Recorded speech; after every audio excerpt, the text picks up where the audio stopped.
Have you ever wondered where your money is going every month? I mean, you work so hard, but at the end of the month, you hardly have anything to show for it. In this video, I would share with you the top 7 things that I stopped buying after the age of 30. Before we begin, please make sure to hit the subscribe button and the like button, which will just help the YouTube algorithm. The first thing that I stopped buying is alcohol and drugs. When I was in my 20s, I was partying every weekend. First it started with drinking, but later I also started using drugs occasionally. Now this is so expensive. The drugs that I was using, if you compare the gram that you pay for the drugs compared to a gram of gold, it's more expensive than gold. Even if you just do it once a year, it's really not worth it. Alcohol once in a while is okay, but actually it's really expensive. If you have a glass of alcohol or a shot, it costs you like, what, $10 or like 5 or 6 pounds compared to a glass of water, which is free.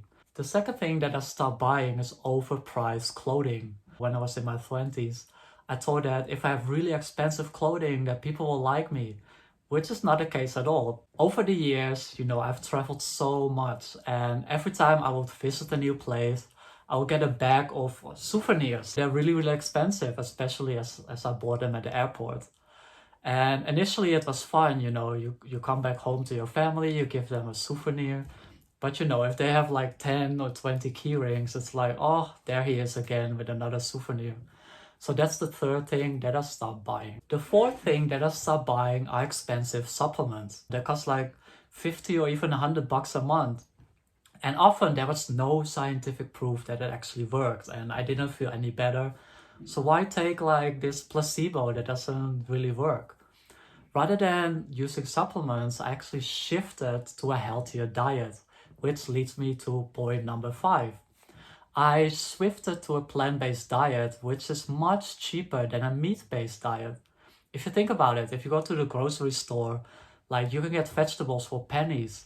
Whereas, if you buy like steak or meat or salmon, it's really expensive. I mean, I do have it every now and then, but I don't have it as often as I was in my 20s. Another thing that I stopped buying after the age of 30 was subscriptions.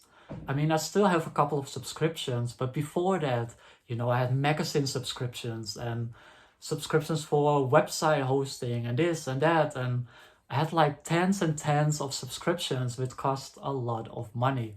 So I stopped buying these subscriptions. If you just have Netflix, that's fine. But if you have Netflix and Apple Plus and what are the other ones? HBO and Disney Channel. If you have like 5 or 6 subscriptions just to watch TV, like there's something wrong, and you may want to consider canceling one or more of these subscriptions. The 7th thing that I stopped buying is a little bit different, and you probably don't struggle with this in the same way that I did.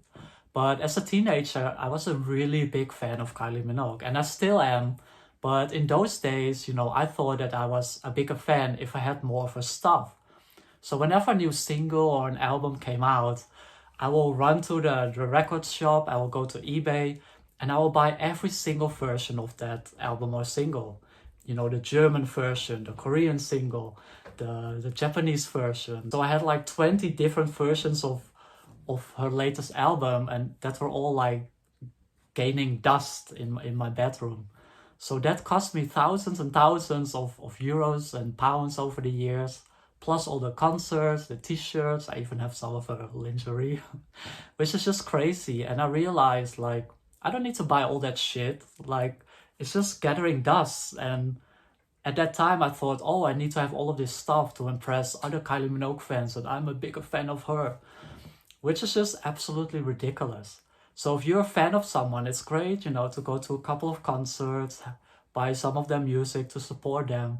But to be as obsessive as I was, to have like hundreds and thousands of CDs and vinyls and all of that stuff, like, it's all junk, and I no longer buy that. I hope that you enjoyed this video. Now I would love to hear from you. What are some of the things that you stopped buying after the age of 30? Or if you're not 30 yet, like, what is something that you stopped buying at the age of 20? Let me know in the comments below. Also, if you haven't subscribed yet, make sure you click that subscribe button and hit the like button as well. Thank you for watching, and see you in the next video.